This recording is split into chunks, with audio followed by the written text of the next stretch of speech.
course. So although it's often Lahore that gets more of the literary limelight, Karachi is definitely a city where books and literature are valued. We have two important literary festivals here, the Karachi Literature Festival and the Adab Festival. Adab, of course, means literature in Urdu.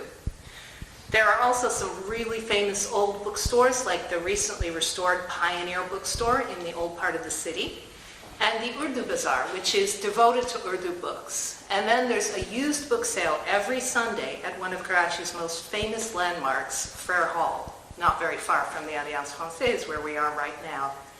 So there are so many book launches, book clubs, and literary events all year round. This is definitely a city that reads.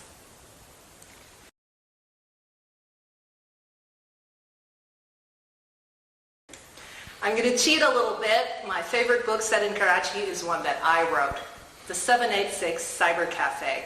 This is a story set in Karachi in 2004 when the internet was just getting big in Pakistan. The novel is set on Tariq Road, the busiest shopping street in Karachi, and it's about a group of 3 friends who get together to open a cyber cafe. It's a story of friendship, entrepreneurship, and love in one of the world's biggest metropolises. But it's also about technology, bureaucracy, and corruption, all the things that make Karachi the unique place that it is.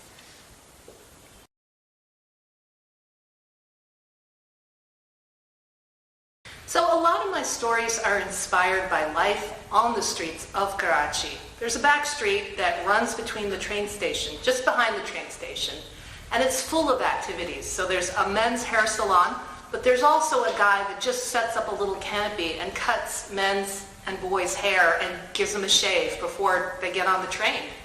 There are always people walking to the station with suitcases, which makes me wonder where they're going or coming from.